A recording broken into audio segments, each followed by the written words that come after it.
the end times prophecy in the Bible stipulates that that's where the chosen 144,000 Jews need to be at the time that Jesus comes back. And then every other Jew outside of those 144,000 gets murdered.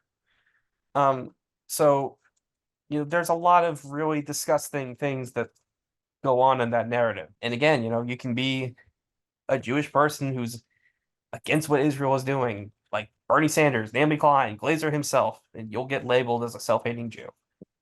So uh it's it's really nasty, and a lot of the reactions to Glazer's speech are also really nasty and disingenuous. And his speech was one of those other top 3 speeches of the night that I thought were fantastic. It was a really good speech. It's also one of the only ones. I will say there is some criticism from the left. Some people have apparently said, like, well, why doesn't he directly call it genocide or ethnic cleansing? I understand that. I think it's also just like it's already brave enough to basically going into the lion's den and saying, hey, Israel is doing something wrong. I guess we should probably also talk about like Palestine was a very big topic because there was a whole bunch of protests at the Oscars themselves outside. Yeah, that like and a it lot made a of whole bunch of people late protesters. to the red carpet. Yeah, there were also a lot of people who were there who were wearing ceasefire pins. Yeah, I think it's So their Artists for Ceasefire, I think is the official right. So kinda like thing that's so yesterday, so. obviously like people like Mark Ruffalo has been very outspokenly left wing, like one of the more leftist actors. He was a huge Bernie Sanders supporter in 2016, 2020, and has been very notable, again, just very notably more left. And as a human rights activist, he wore one of those pins, and when he said like the Palestinian protesters blocked our way here, he also said humanity wins. He also had Rami Youssef wearing one of those pins. Billie Eilish wore one of those pins. And famous people. Ava DuVernay, I think, wore one of them. I think I think almost the entire cast of Anatomy of the Fall Yeah. wearing pins. I don't think Sandra Hüller was, and No. I don't think either Trier or Harari were wearing them. But Swan Arlon and Milo Machado Grainer had Palestinian flag pins. And listen, these people are incredibly brave, and you can definitely notice that some people in that room were not clapping. Make of that what you will. You can sit there. I think, it's probably a mix of some people who just straight up don't support what he's saying, and others who are sympathetic to what he's saying but are worried about their careers. But also, like, if you're an A-lister, then you don't really have much of an excuse, because like what can they do to you, right? But anyway, this is not a conversation about what's going on in Israel and Palestine. This is a I'm glad he said conversation something. He's one of the only people who's actually said something in like in their publicly on like a stage. well, he's the only one who said it in the speech Usually tonight. like in general as well. Not a whole lot of people who like are artists of, like, Well, there was that one moment at the Grammys, I think, right? Like someone called for or someone tried to call for a ceasefire, but apparently they censored it or something. Oh, at the end of this, Sinead O'Connor. Oh, the Sinead O'Connor tribute. Okay. Yeah. Okay. And yesterday, notably if you were on Twitter, Renee Rapp won an award at GLAAD last night. She won best like music artist, and she did use part of her speech to call for a ceasefire in Gaza. The clip is floating all around Twitter, like millions of views. Well, that's first major industry award, and that is what she did in her speech. Yeah. And she has a lot to lose. Yeah. I don't want to like rant about this too much. I do think though, if you're an A-list celebrity, you have nothing to lose. Like if you're on the level of like a Taylor Swift, they can't do anything to you if you're Taylor Swift. but I'm not here to criticize or condemn Taylor Swift for not calling for a ceasefire. And I'm not here to continue going on and on about Israel and Gaza and other political nonsense. The point is, this is a great win, great speech. Yeah, I just spent the whole night wondering if someone was going to mention Chauvin in one of their speeches, and I was like, oh, it is.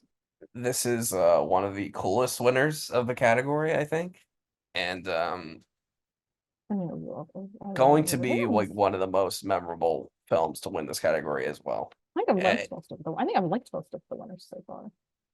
The past like 4 or 5 years. I have to remember them all, but I think I've liked most of them.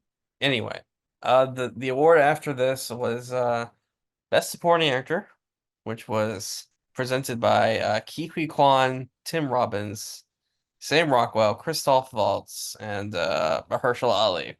Which I want to say the clip. I'm not gonna say the clip though because of a certain word that is in this monologue. It's Robert Downey Jr.'s monologue from Tropic Thunder. He won. Surprise! Oh my god. I Who would've uh thought? uh I've been prepared for this one since July.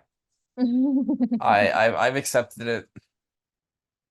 I don't want it, but apparently a lot of other people do.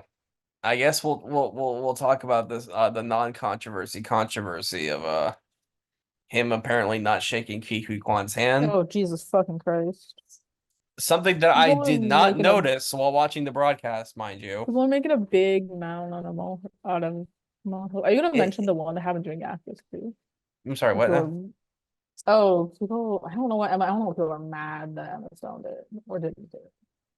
But apparently something similar happened during like Best Actress as well. Yeah. It's just again, it's a controversy. Like They're I just don't get why nervous. people are so upset about this. I think they're just nervous. I mean, they're nervous, yeah, but it's like, do you have to shake someone's hand when you get up there? No. Yeah, they're Like, like, should you I think they're just nervous that they just won a fucking Oscar. I don't know why people are reading into it and being like, oh, they're racist. I guess it's because Ke Huy Quan was the only person of color. No, that's not true. Actually, Mahershala Ali. But 3 of the 5 men who were up there were white, and he shook all their hands, but he didn't shake Ke Huy Quan's hand. Person of color. It's just like, brother. Oh my God. It just like I honestly like I don't know if I really want to be talking about this as I'm talking about it because like it's just so meaningless. It is Uh, people are trying to make mountains out of molehills and be like, Emma Stone and Robert Downey Jr. are racist. I'm like, no, you need to shut the fuck up. well, we know why people are calling Emma Stone racist, but we'll get to that later. I mean, she did the Aloha movie, so like, that's what Uh, anyway, yeah, Robert Downey Jr. good one. I think he's middle of the I mean, my best supporting actor Um, ratings. I, Randall I Randall's in the I middle as will say well. this: I prefer all of Brad Pitt, Daniel Kaluuya, Troy Kotsur, and Ke Huy Quan's wins to his. I can check you keep talking. Divine's also in the middle. I like the performance in the realm of like everything else that's nominated. But like I think stacked up against everything else, I don't think it's like the strongest win overall that I like for me. But it's still a good win. I Oh, he's 6 of 14, so he's like right in that basically. I I have Quan's win above him. I wish that Charles Belton was here, I guess. And then Divine's right in the middle. She's like 10 of 17. Yeah, whatever.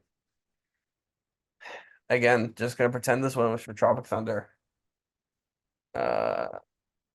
Yeah.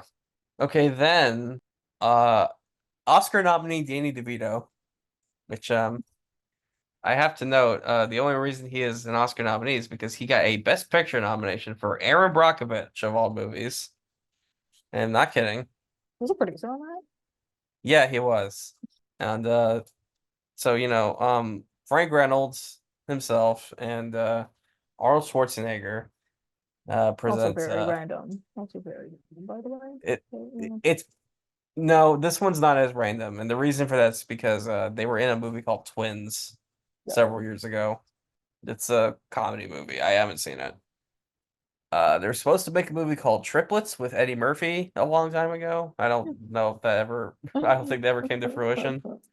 But they came out to present best visual effects, which Oh, this was the coolest one of the night. inserting this in because I did a complete autumn warp here. I thought for some reason that Danny DeVito read the winner, and it was in a really weird way. And no, it turns out it was Arnold Schwarzenegger. He read it normally.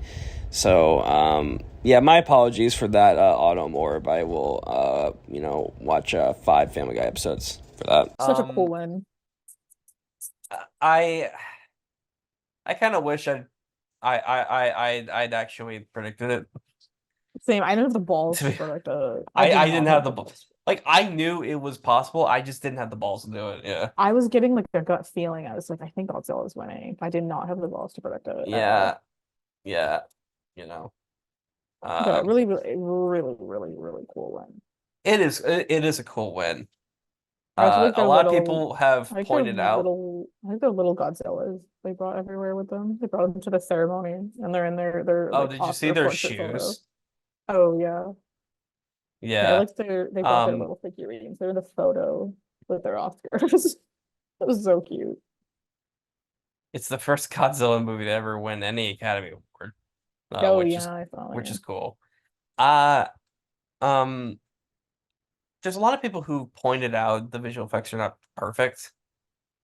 But I think this kind of go back to this idea that number one, they go with the movie they like the most. Because like people don't like Napoleon. The creator has its fans, but there's some people who also are not that crazy about it. You say that, and like one dude said he like didn't. I think he either didn't finish it or he didn't watch it, and he still like. I'm not kidding. Someone said that. I know because I read that ballot. I was like, I read what the person fuck? said in the ballot, and I'm just like, I was like, what the I'm fuck? like, all right. Yeah, I was like, what the fuck? And nobody likes Guardians or Mission Impossible enough to vote for them. And it goes to show, like, I don't think a Marvel movie's ever going to win this category.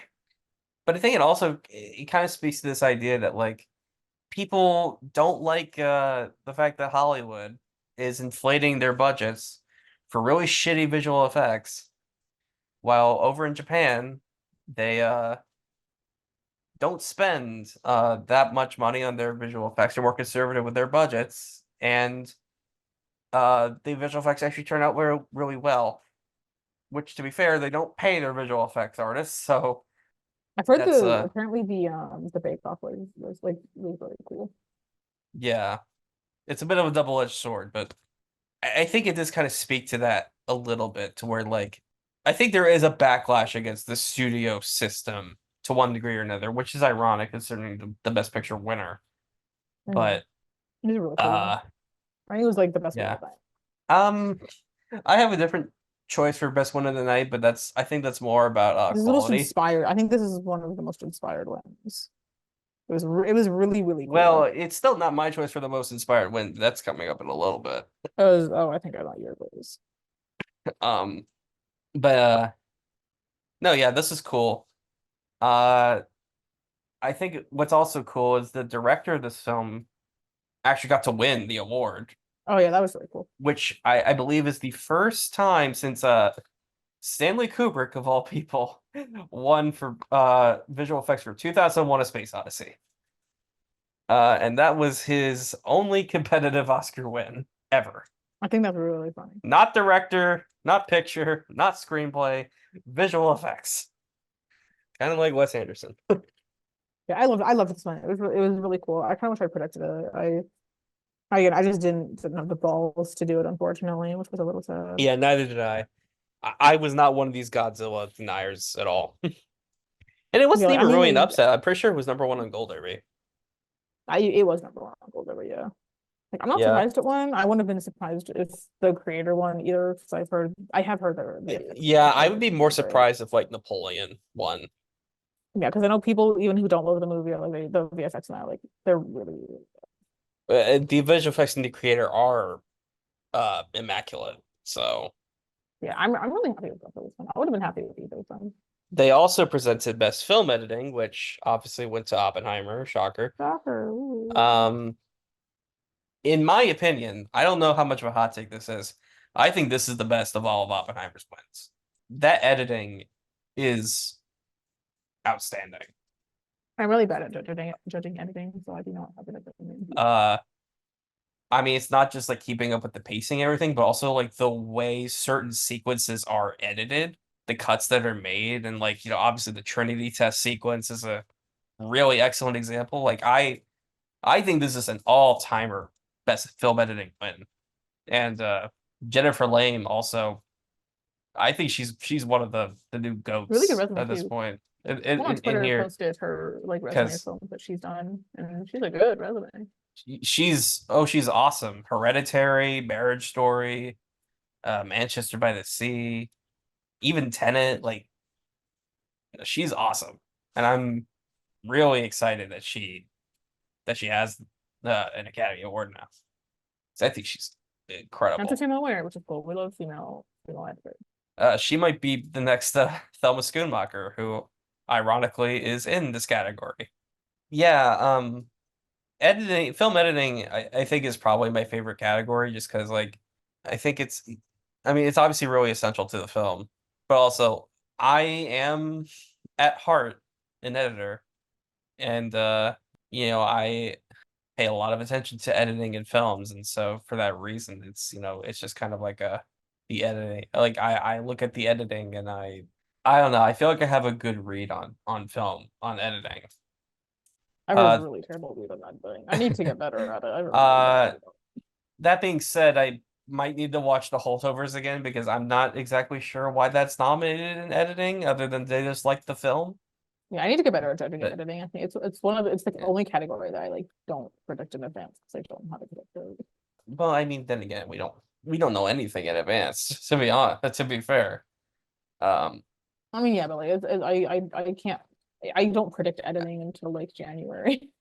Like I'm awful at predicting it. oh, okay.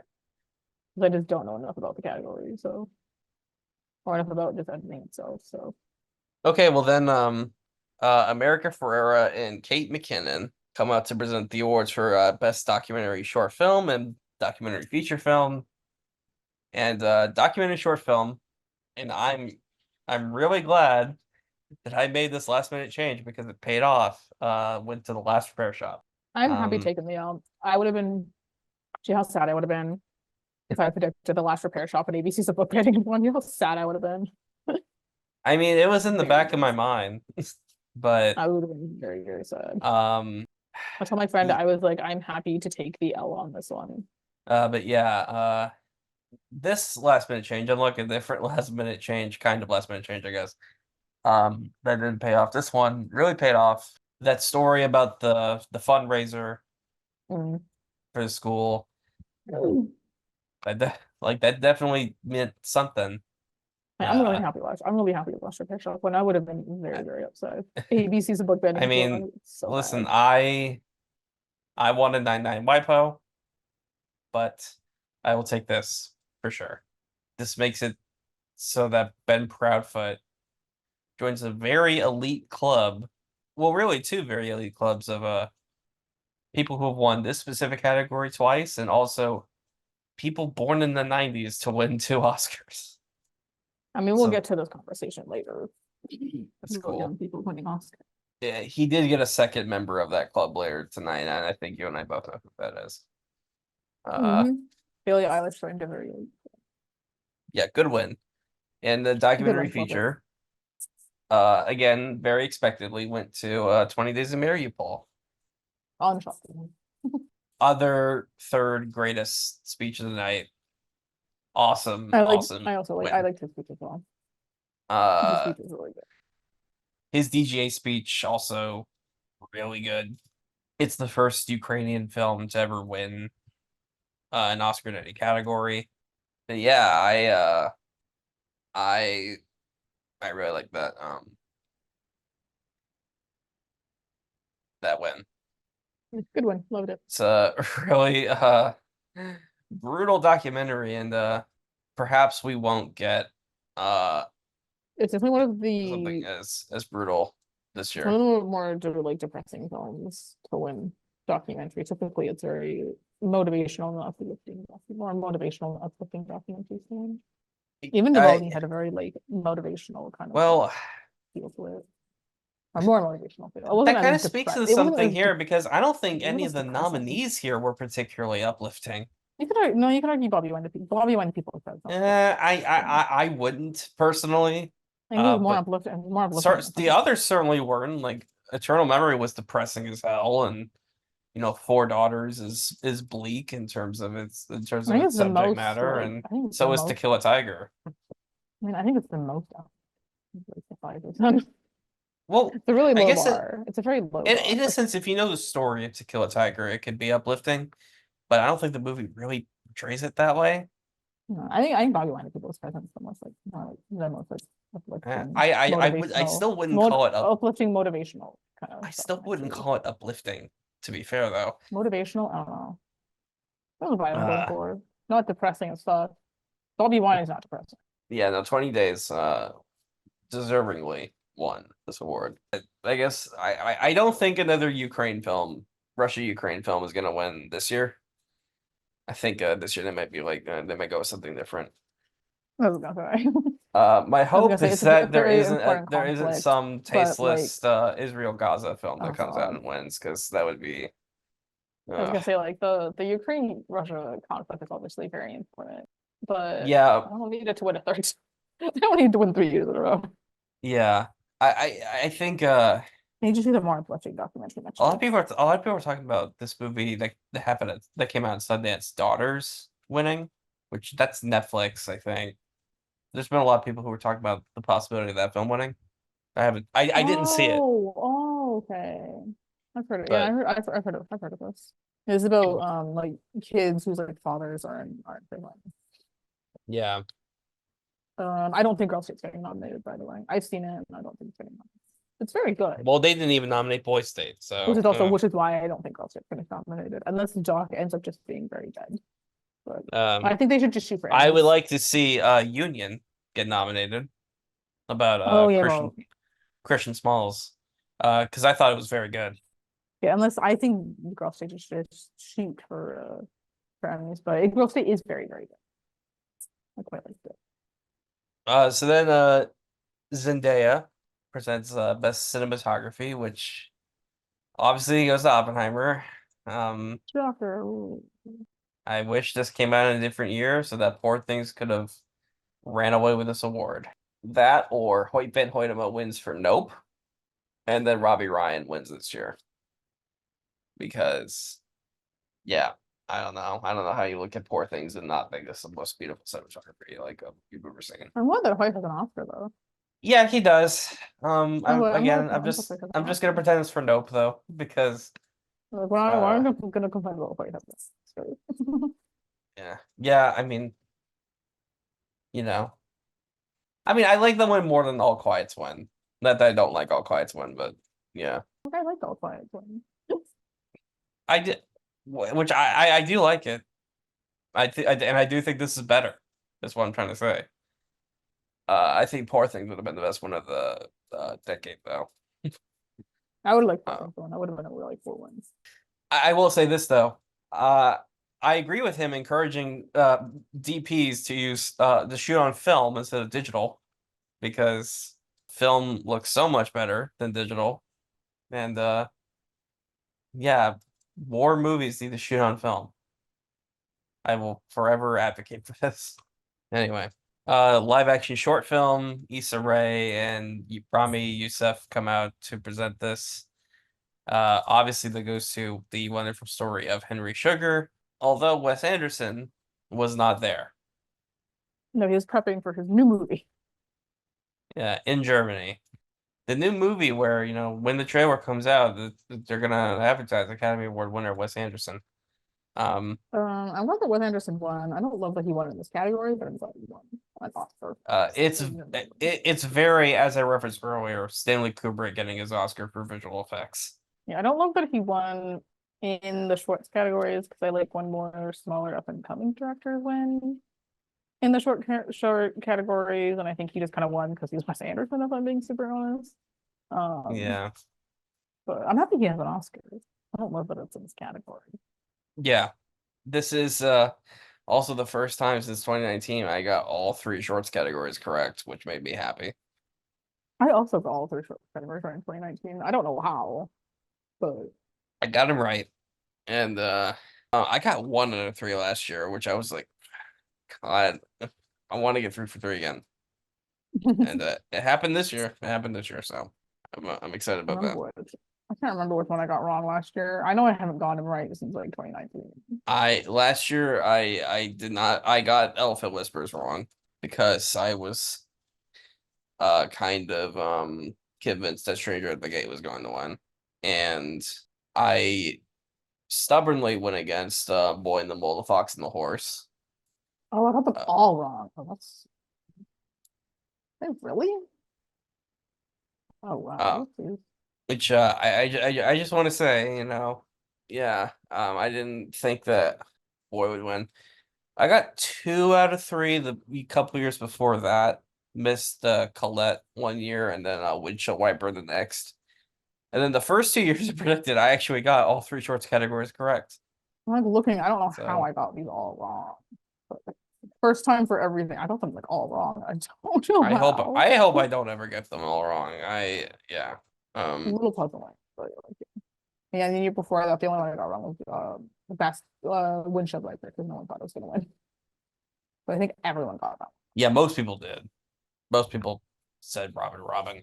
Which, I'm glad it did because Windshield Wiper is actually my preference in that category, I think. So Yeah, and the year before that I did not get Colette, but I should have because it was a very accessible Holocaust movie. So well, then again, Letter to a Pig didn't win, so Letters to a Pig is not accessible. I know it's not accessible, but Not accessible. That's why I want to. I like That's a very if- accessible like doc short about a Holocaust survivor. Okay. Yeah. Anyway, here we go. Best sound. John Mulaney comes out to present this one. To this point, Oppenheimer had won supporting actor, film editing, and cinematography. It was on track to win everything that everyone was predicting it for. But then what happens? We actually got to this category, and I was thinking The about zone how of the night was interest going. actually fucking does it. I was thinking about how the night was going, and I was like, "Zone of Interest is gonna win, isn't it?" Good. I don't know. I was still like, probably Oppenheimer. I'm really angry because the whole season, or after that Zone of Interest went BAFTA, I was considering making Zone of Interest my No Guts, No Glory and predicting it anyways.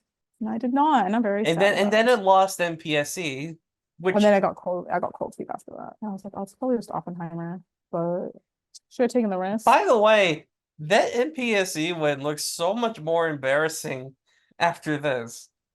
Like it was like I mean, it was already embarrassing before this because, like, why the hell would you go for Society That's No Over Zone of Interest in any category, let alone sound? But now it's like, well, they done goofed. They really done goofed. And again, it really goes to show how much international films really are dominating the Oscars now, I think, or how international the Academy is. Yeah. I think 5 non-English language films won on Sunday. So it was like 5 or 6 or something. It was like, yeah, because Zone, Anatomy, Boy and the Heron, 20 Days, and Godzilla. 5. And I think now with visual effects and sound added to the list, I think there's only a few other categories where a non-English language film hasn't won. I think it's like the supporting categories and adapted screenplay, and maybe one other. This is the most inspired win of the night in my mind because I really like this one. I was very that happy. I mean, this is sound design of the century. Honestly, might be my favorite sound design win maybe ever. I think this win is awesome. Really effective use of sound. And I think this really goes to show I don't know how much this won by. It could have I would really like to know the numbers. it probably won by the skin of its teeth, but I was gonna say it was probably really close. I mean the fact that it like and without an editing nomination too. Like yeah, like Top Gun won sound and didn't win editing, but it had an editing nomination. Zone of Interest did not. Actually, now that I think about it, it was kind of the opposite because Everything Everywhere won editing, didn't have a sound nomination, and Top Gun had editing nomination, won sound. And this year, it's Oppenheimer wins editing, has a sound nomination. Zone of Interest does not have an editing nomination, wins sound. So very interesting how now that's happened 2 years in a row and it's with Best Picture winners. So I think that's probably the barometer is for like the stat breaking is if it's like a Best Picture winner. And I think it was at this point where I started to realize this is really lining up at the BAFTAs. And it also made me think, That's how long it took you to realize this? I realized this like, oh, they're no, not gonna make well, I out. wasn't really thinking about it because I was going back and forth between Instagram and Discord talking shit. And Because once like makeup and like like Poor Things won like the those three craft awards when I like like sound this came is up, I was I don't know, like, so oh much shit was going shit. on in my mind that this is Yeah, I was when like, I oh finally shit, realized Zone's that they were winning, this isn't this. And then it won. well no, this is the time where I realized, oh, Emma Stone is looking really good right now. You didn't realize that after Poor Things won 3 Oscars.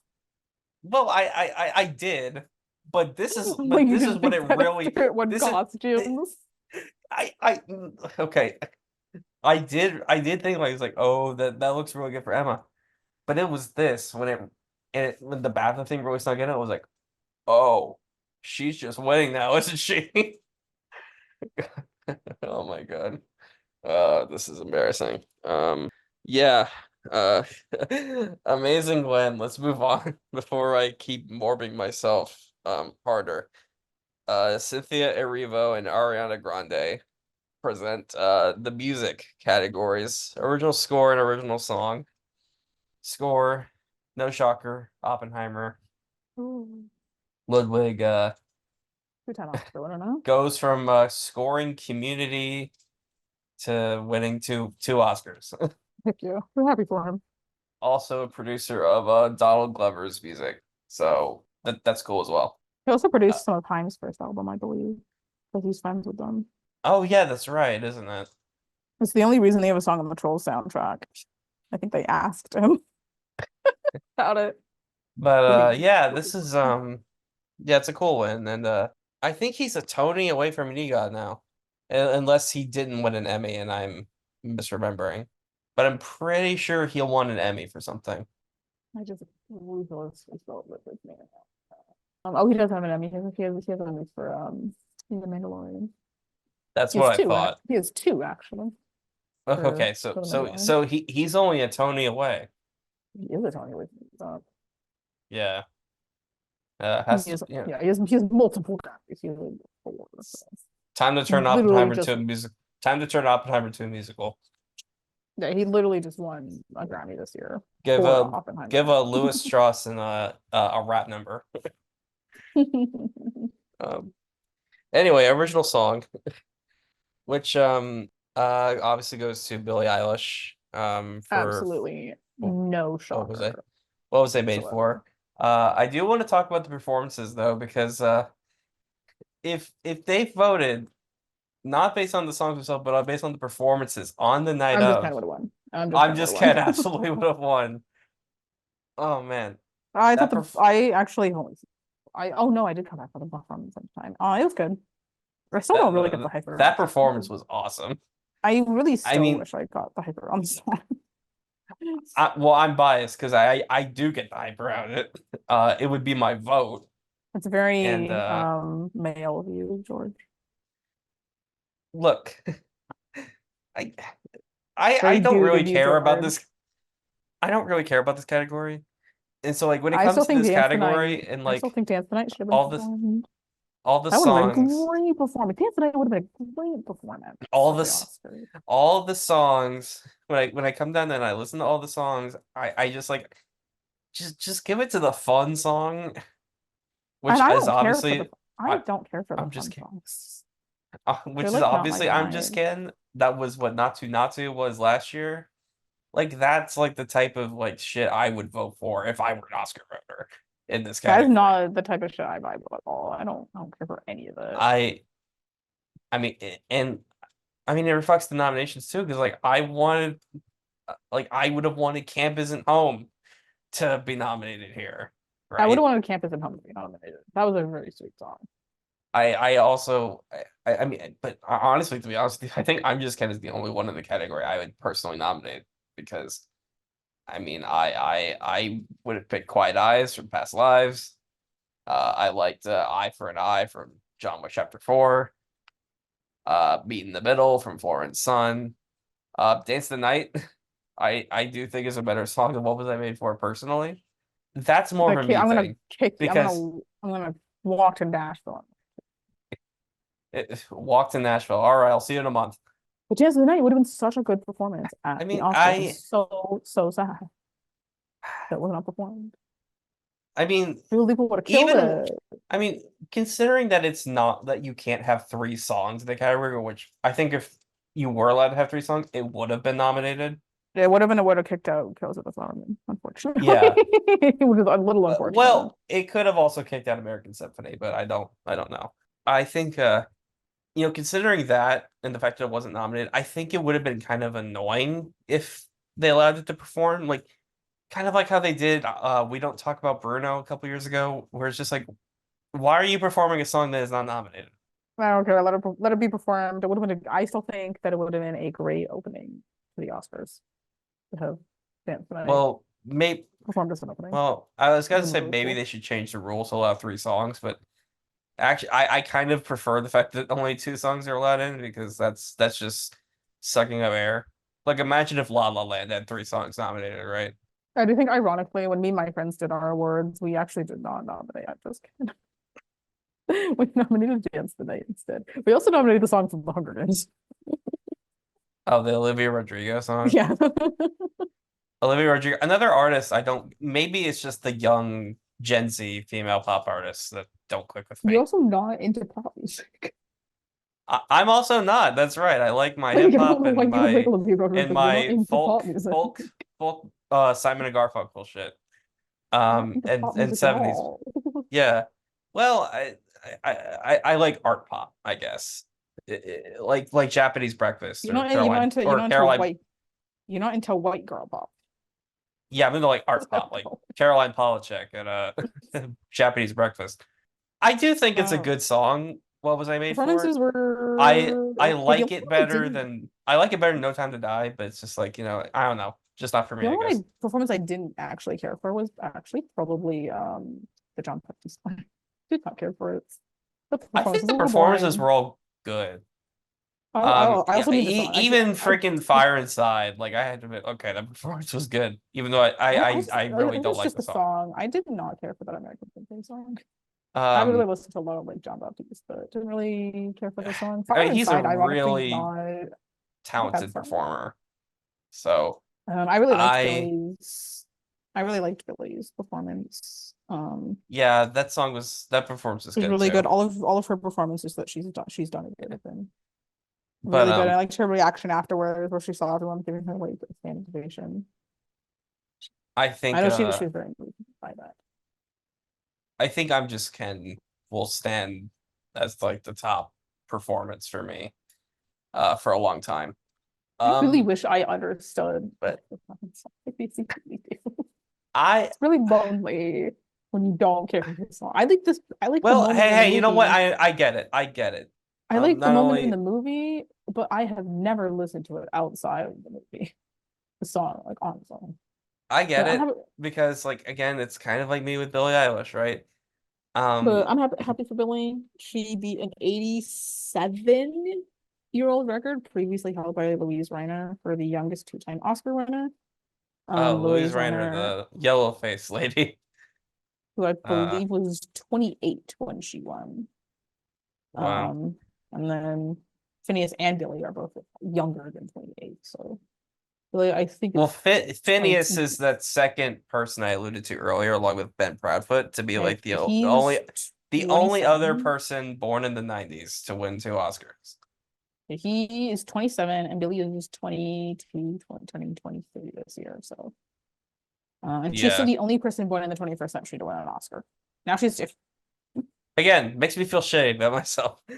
I know, it's like, what else will you be doing with your life? But no, I love her win. Yeah. I'm super Traveling, I happy guess. for I don't her. know. Yeah, I'm super happy for her. I'm a really big Billie Eilish fan. Now she can hurry the fuck up and come out with her next album. She can hurry that along a bit. Nice. So, you know, but I guess I can focus on getting Kendrick Lamar an Oscar in this category. yeah, no, Um, I'm really happy with this one. I remember hearing like the song all the way back when it came out. And I remember a couple people being like, "Oh, it's a race between this and that." I'm just kind of like, no, I think Billy should win. I don't think it was a race. Critics' choice doesn't matter. So then Nicolas Cage, Brendan Fraser, Ben Kingsley, Matthew McConaughey, and Forrest Whitaker come out to present the award for Best Actor, which, once again, that's gonna okay. pat myself on the back. Cillian Murphy, RIP to the poor people who are who still predicting I believe, Paul Giamatti. if I am not mistaken, got the biggest standing ovation of all 4 acting winners. I would have to Um, rewatch that. I will admit when that when I first saw the movie, I was not sure if he would win for that because it's a very internalized performance, right? Mhm. But I think when it became clear that Oppie was as big as it was, it became clear to me like Killian's coming along. This year was the year for internalized performances if you remove them. So, Well, I think that only applies to the other winner, one other winner besides Murphy, to be perfectly honest with you, I of can't this year remember. specifically. I can't remember Robert Downey. Um, I remember really like the last performance to win being as internalized as his performance is uh, probably Casey Affleck, but even then, like this is a biopic. Like this is still, to one extent or another, about it.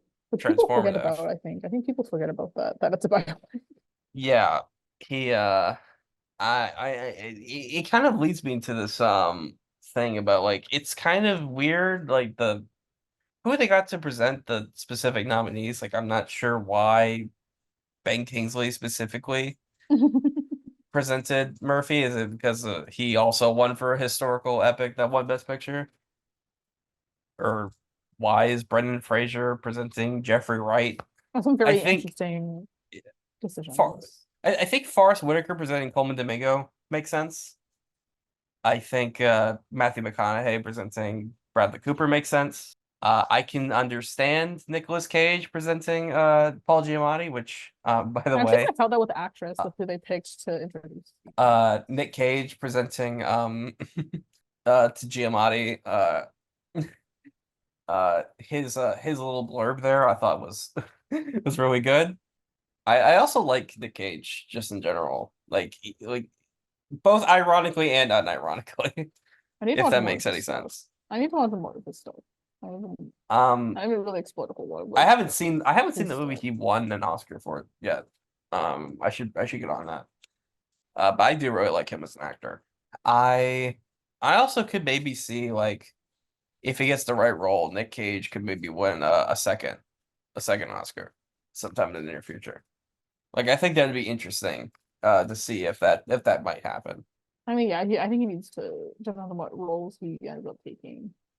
I think it could happen because he is having a bit of a renaissance moment, which I think is cool. Anyway, enough about Nick Cage, Cillian Murphy. Yeah, this will be one of the most remembered Best Actor wins, It was a really certainly good of one. this century, in I this ranked decade. I But ranked his win. It is fifth. I still prefer Anthony Hopkins. I thought about this for a little bit, right? Because I really, because like I mean, SAG made it obvious, like, okay, Cillian Murphy's gonna win. So I kind of started thinking about it. It's like, okay, where would he rank for me? And I think I possibly controversially put him like one spot above Hopkins. Yeah, he's like one spot below Hopkins, and then he above him is Marlon Um, Brando, Casey Affleck, and yeah. it's an awesome win, and I think Then Anthony Hopkins, yeah, short performance. But my top he's five, all gonna they all really. yeah, he's gonna have a It great was one. really hard to pick. It could be one day where like Cillian Murphy's over Anthony Yeah. Hopkins, but I do think it's an all-timer win in this category specifically. Like, especially considering the last few years, we've had a bit of a rough slate. Like Rami Malek, Gary Oldman, Gary Oldman Eddie is my least, Redmayne.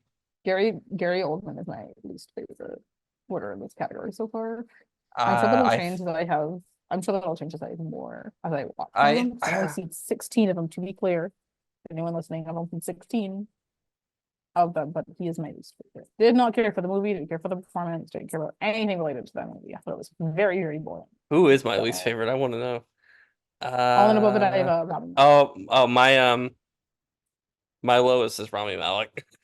It's 40. Robin Malek is my second least favorite, and then my one above that's actually Forrest Gump. Like, cannot stand that.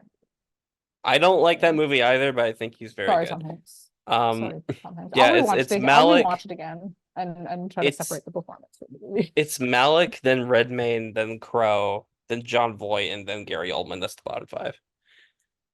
Oh, And and I then the pour top like five. Will Smith. I pour Will Smith and I have Leonardo DiCaprio at the bottom because I like everyone else. I'm like, look, I'm glad he has an Oscar, but like, did it need to be for the Revenant? Like, really?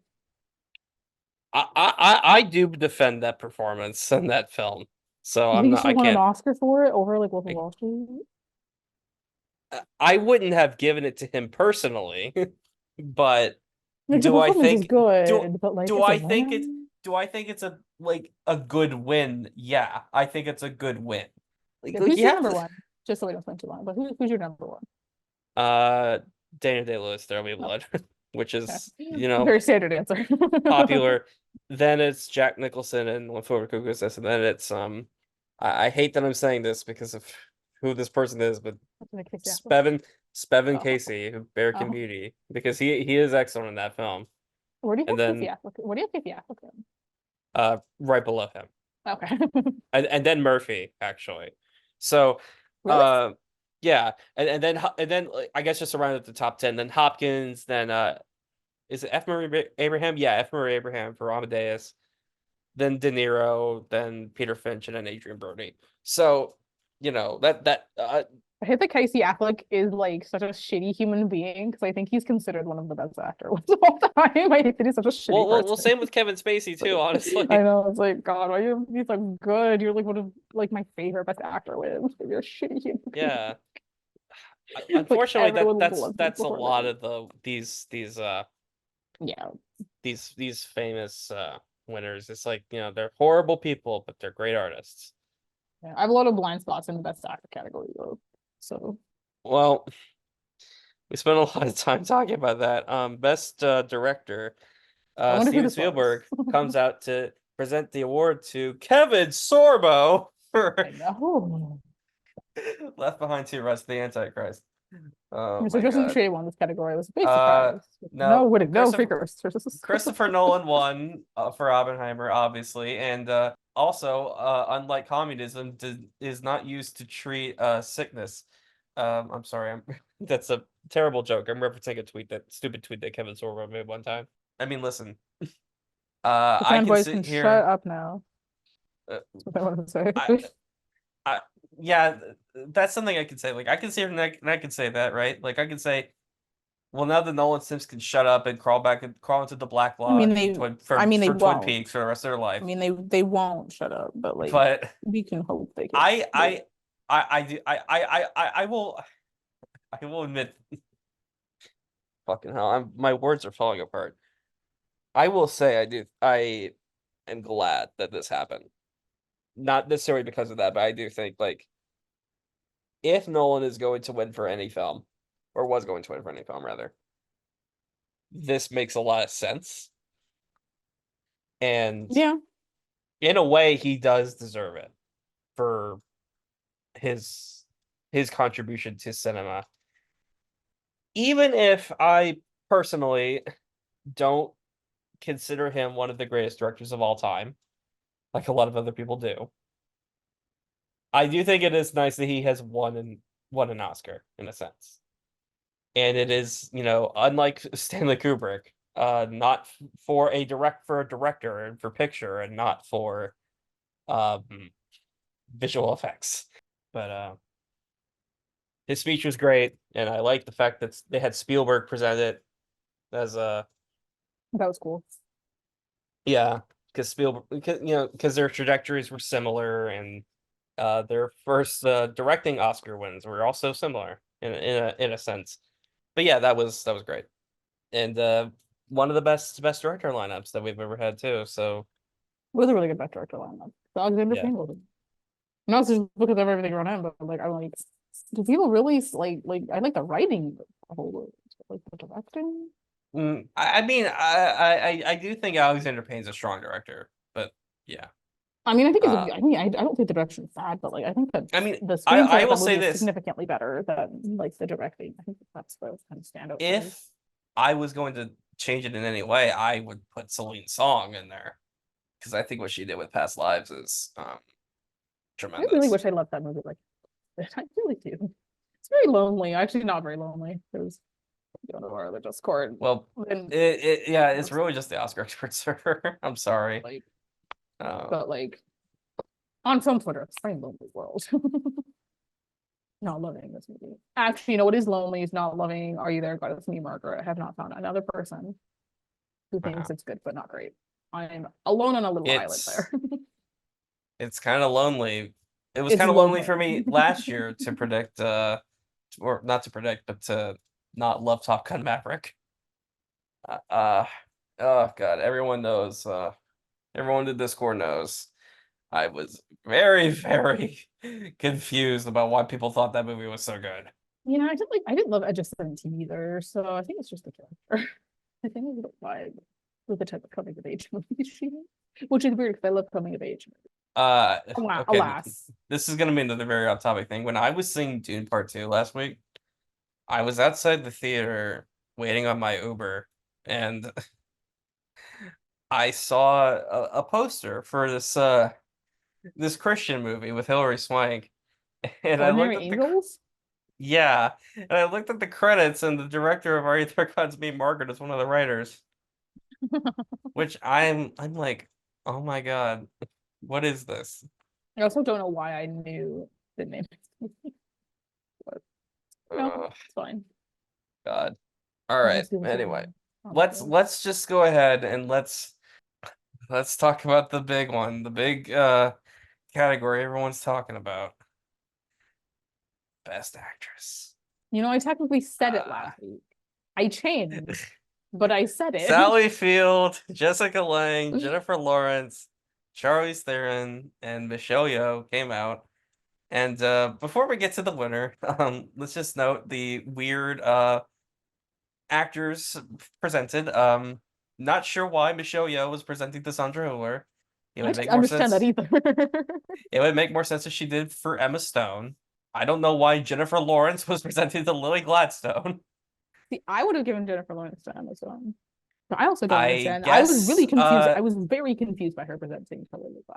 Very confused. I was also kind of confused by Charlize Theron for Annette Bening.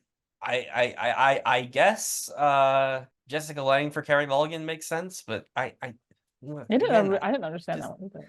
like I don't know. Like Charlize Yeah. Theron should do Sandra Hüller. Michelle Yeoh should do I'm trying to think about this.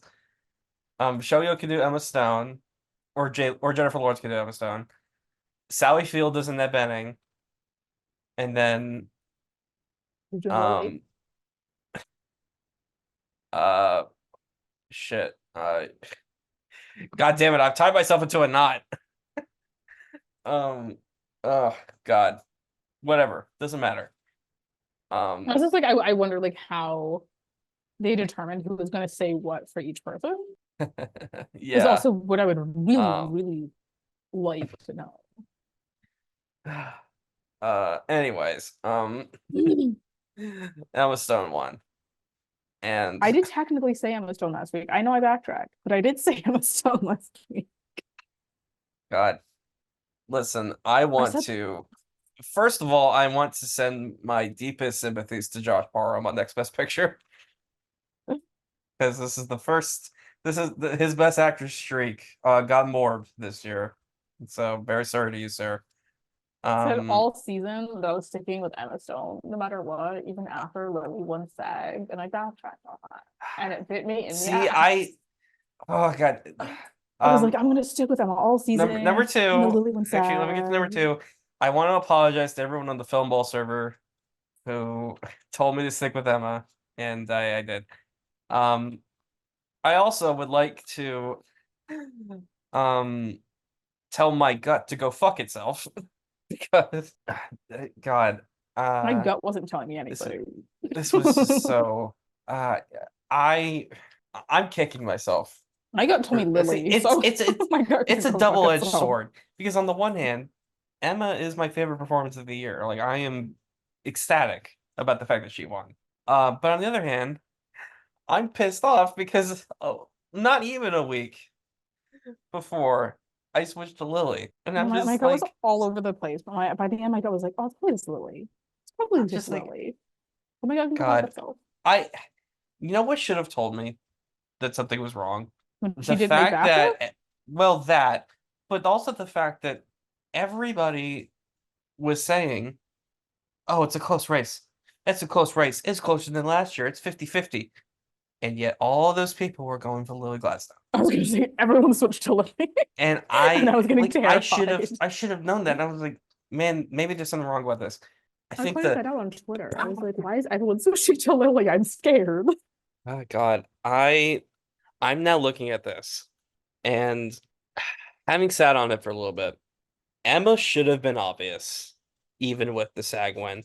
Like it's not like, you know, an upset where it's like boy in the heron, where it's like, okay, yeah, that could, oh yeah, that won, but like we all knew that could have won, right? Like there weren't any like strong signs pointing in that direction, but we had some indicators that it could win. Or like, you know, Godzilla, where well, Godzilla wasn't upset. Um, with Zone of Interest, BAFTA where there Golden were Globe is, by the way, for an animated feature, I think is an undefeated combo right now. If they're nominated, if they win that category. for Zone of Interest, in sound, there were no signs pointing in that direction, basically. If anything, there were signs pointing in the opposite direction, and that's still one, so you can't blame that. With Emma Stone, there were like a million signs pointing in the direction of Emma Stone. And we all went Lilies. Like, and we all had Lily. Lily, not nominated at BAFTA. Just like Carey Mulligan. That was like a big clue. Big clue. Killers, missed screenplay. Poor Things didn't miss anything it needed to. Lilies lost like makes sense if you think. Poor Things had a makeup nomination. Killers did not. Yeah, Lilies also makes sense. Also, if you, like, the more really think about people it. you ask, the more they're going to say Emma Stone is their favorite. As maybe another thing that you could have said. People think Lily's They obviously liked Poor whether or Things not you so agree much more. People think And- Lily's supporting whether or not you agree with the statement or not. I mean, that could have. I don't think it was like obviously a whole bunch of people. Like I don't think like everyone who voted for like Emma was like, oh, I'm not voting for Lily because Lily's supporting. But there were definitely voters who did consider Lily supporting. Yeah, that's also that too. And a lot of people who also said, Lily's just staying sick in bed all day, which first of all, no. I'm saying this as someone who, you know, again, Emma Stone's favorite performance of the year. That criticism is extremely disingenuous and fuck you.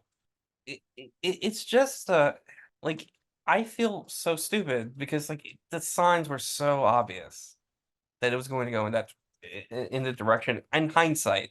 And yet I, like a fool, like a sheep, predicted Emma. I know I should have just stayed Emma. Which Like I literally said I was gonna stay Emma regardless, and I switched which anyways. by the way, I think this kind of proves to me the fact that Lily was competitive with Emma. Even though she lost, this kind of proves to me she would win supporting. I do think think that I do think she would have won supporting.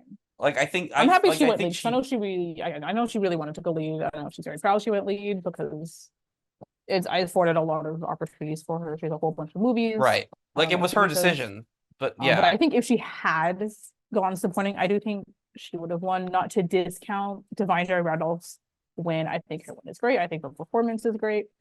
I do think one thing that affected her winning is that there wasn't a lot of she had no competition. there was enough. The Again, her competition was weak performance enough is for America great. Ferrera to get in. So Like you know, her performance is and great. Jodie I'm not Foster. discounting her. So I'm not discounting her win. I think I'm happy she won, but I think she won because there was no competition. actually, the Like, competition was weak enough for Emily Blunt to get in. That's who I should be dunking on right now. the competition was big enough that like Jodie Foster was like number 2 of the fucking anonymous ballot. So like I think that like it definitely helped. Look, I think I've like talked with a whole bunch of people about if Lily would have won supporting. A lot of people do agree that Lily would have won supporting. I think they would have split the critics, and then I think Lily would have won most of the televised awards. I think Possibly. she would have swept the televised awards if I'm being honest. I think maybe Divine could have taken out like one of them, but I think Lily would have won. But I think for Lily, it wasn't about winning; it was about wanting to be seen as like a lead performance. And so, but I'm happy she went lead. I'm happy that she went in the placement that she felt fit her. Yeah. And she has some like really, really good opportunities coming up. She has a bunch of movies. She has a biopic coming up, I think. She has a bunch And of she TV has a shows coming show. She out. has a show, so she's She has lead probably gonna get an roles Emmy coming up. nomination soon. And she has a bunch of like lead movie roles coming up, which is like really cool. I hope to see her back on the Oscar stage again. And she definitely could come back on the Oscar stage again. Depending on like what the role is, obviously. But no, I think Lily would have won supporting. It's obviously like hard to tell, but I think she just would have won. Because yeah, she was competitive against like Emma. And I think she just would have won over Divide. Sorry, Divide. I guess this is where the Who did she kick out though? racist Emma Stone shit comes back in Who because did she kick out though? That's the question. who she kick out America? supporting? America? Probably. I guess if we go back to this whole uh yeah thing, they say Emma Stone didn't shake Michelle Yeoh's hand, and now people are gonna go back to this whole race thing. They talk about like, why is Emma winning 2 Oscars? You know, Lily Gladstone's, Native American and, isn't winning here. I think it's just so tired at this point. It's obviously not Emma's fault that Lily didn't win. And I also want to point out, Lily was happy for Emma when she won. And I also want to point out, Lily and Emma are literally friends. They talked about it in interviews. And I'm willing to bet after the Oscars, they hugged and went back to one of their houses, started sipping margaritas and watching reruns of the Golden Girls all night. Like they clearly are friends. They like each other. And just as Emma was happy for Lily at SAG, Lily was happy for Emma here. It's just like people want to vet this, if like, you told one of them people, like if you were to tell one of them that like people on Twitter hated Emma because she beat Lily for this, I think Lily would probably say like, "Oh, that's silly." It's just it's so because like a lot of people complain about Angela Bassett losing Jamie Lee with that whole thing. I mean, at least like I think that was like Angela Bassett's reaction was more valid than like a lot of people's reaction to Emma winning, personally. made me disappointed. Okay. I don't know. I'm blabbering because I think the discourse around this is so freaking dumb. There's a little discourse about how like she didn't like grab like the Oz, how like she like grabbed the Oscar because like Oh my Michelle Yeoh God. like because she gave the Oscar to Jennifer. Michelle Yeoh literally had to go on her goddamn Instagram page because she gave the Oscar and to and Emma say to like, Jennifer. oh my God, we were so confused. Here, I'll go find the post and Well, I'll she just gave read the it. Oscar to Jennifer to give to Emma because they're friends. And that's why she wanted Jennifer to give the Oscar to Emma. Here, let me read this That's like the post whole thing because around it. Like, I'm gonna read this post. Hold on a second.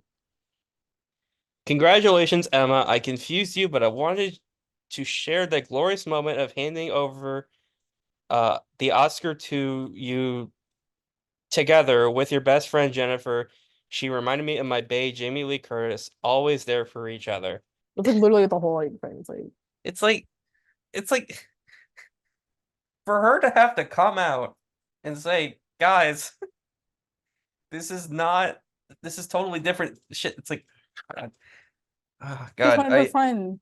this is why I'm not on Twitter. This is why I deleted my Twitter account because I can't take shit like this.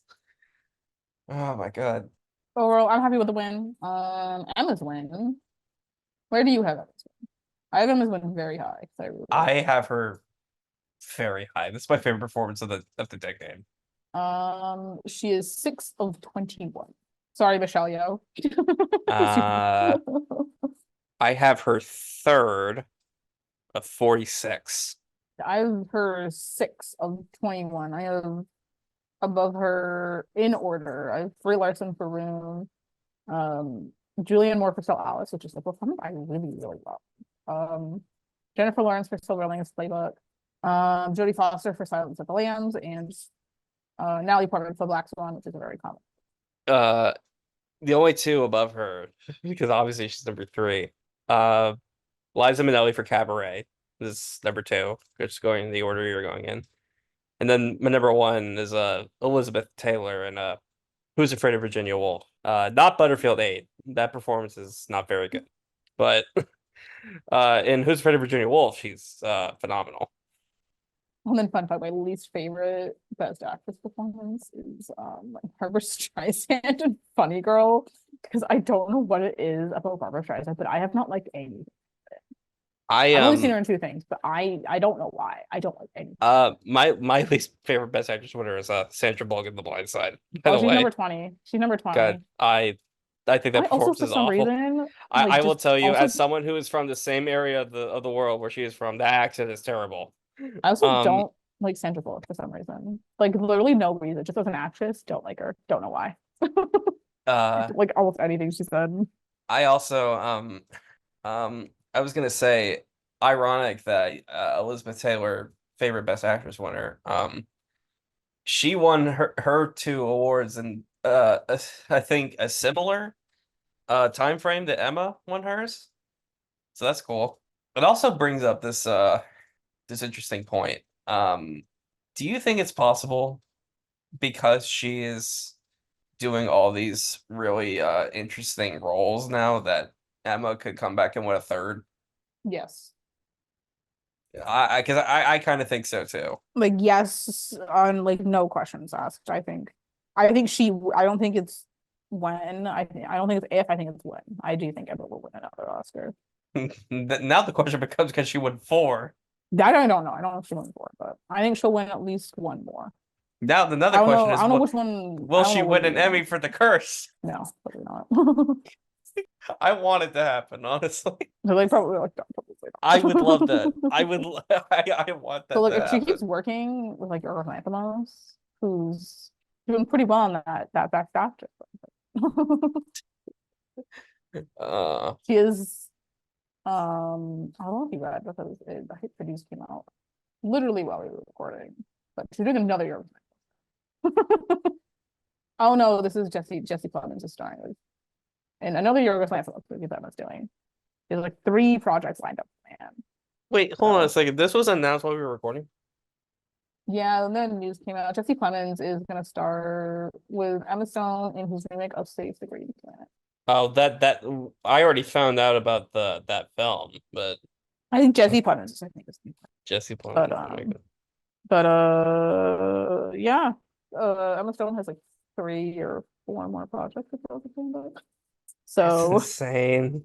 If they do want to just keep working together, they can do so because I really like all their projects together. Also, I want to beg David Lynch to come out of retirement so he can make a movie with Emma Stone. I also because I mean Matt and I were talking about this on the episode of about Poor Things I did on his podcast. Matt was talking about how shameless Emma is as an actor. Let's put that to the test. Let's have John Waters cast Emma in his next film. I want to see what that would look like. Emma Stone in the John Waters film. Okay, let's move on. Best Picture. Al Pacino. In my eyes, see Oppenheimer. Do you see that Matt was like, this is our intro for the next year of this podcast. Oh my I don't know why he God. couldn't have just said, and the Oscar goes to like everyone else. Oh man. Um, yeah, we knew this was happening. First, I think the first non-festival movie to win since The Departed. Uh, Really? Damn. First former nominee to win since Birdman. Good win. Kind of a boring win. I'm ready to move on to new movies. Let's talk about The Apprentice and how that's going to win Best Picture. All that good stuff. Yeah. I guess we don't have much to say about this because we already talked to death about Emma and a bunch of the other upsets. Yeah, I mean, there's not a Um, whole lot to talk about Oppenheimer winning because we knew it just for yeah, it's not like it's not like Coda where it's like it was like a race, right? I'm just ready for a race next year. Like, I'm ready for a race. I don't want to sleep. I need a fucking race. Like, come on, give me The Apprentice Give me versus like Nickel give me Parasite Boys versus versus something else. Give me Parasite versus 1917 again. Like Yeah, those like are yeah, amazing. like or The Revenant versus The Big Short versus Spotlight. Just give me those Like, again, please. I'm begging for yeah. next year. Or at the very least, like a Moonlight level upset. That'd be crazy. You mean like do you mean Um, the upset or do you mean them reading out the wrong winner? the upset. I don't think the reading of the wrong winner thing is ever gonna happen again. Uh, good God. Anyway, Poor Things is number 2. yeah. Poor Things is number 2. And then Oh, did you see that Oppenheimer won the same amount of awards as Everything Everywhere. Everything Everywhere All at Once, and Yeah. then second place was All Quiet, second place was Poor Thing. Like the tallies match up, and it's really And then The creepy. Whale and the Zone of Interest. Both won too. Yeah, it was really creepy. Um, yeah. Poor Things is probably second. American Fiction third. Anatomy fourth. And then I think you can debate between Holdovers and Zone of Interest for what was fifth at the end of the day. Yeah, And the reason I say that is because like Holdovers was like never in serious win contention for anything else unless you consider screenplay, which like I don't really. And Zone like pulled out a huge upset, and it's like a movie that people are really passionate about. Which Holdovers is too, but like I think Zone of Interest probably more so. yeah. Also, So the winners weren't like super shocking. Everything that like upset had won at BAFTA already. So Godzilla was or really the was only like thing. everyone's number 2. So Godzilla was really the only thing that won without a precursor, but a lot of people were predicting that. So there wasn't anything that came out of absolutely left field. Like Right. All Quiet winning production design last year would probably be a really good Oh my example. God. Which one with absolutely no precursor and no one expected it. So Don't nothing remind out me of of super left that. field. I do think a bunch of people got a lot of their predictions wrong if they'd taken a lot of swings. I mean, if you predicted Poor Things to go home empty-handed, you had a bad night. I know someone who did. I think I went 17 for 23, I went which 16. is One day I'll close get to my actually good at worst. I don't this. think it's actually my worst. One day I'll actually get good at this Certainly not my thing. best. One day I'll actually get good at this expenditure thing. One day. I have still never predicted 8 for 8 above the line. The closest that's happened is 2019. I got 7 for 8. Which granted, I got 7 for 8 this year. And I got 7 for 8 2021. Because But I know I haven't because the reason I say this is in 2019 I did not predict the correct best director best picture combo. I was gonna say 2019 was the closest is because like I didn't have a reason to predict Bong Joon-ho. Nobody did really, and then he just fucking won. Yeah, I had Parasite and then Yeah. I had Sam Mendes. Oh, and then I went Little Women too. So I was stubborn with that one. I kind of enjoyed it that bit. And then in 2020, I went Carrie Mulligan because I don't fucking no one knew what the fuck to do with that category that year. So like we were all God, lost. don't remind We me. were all equally lost. Don't remind me. That's the only one I got wrong. Oh no, I went Chadwick Boseman. That's what it Uh, was. 2021 then- was really just me being stupid because like I did Coda, but I predicted Penelope Cruz. I fell for the no, I went Power of the Dog. I fell I for was the in denial. Penelope Cruz shit.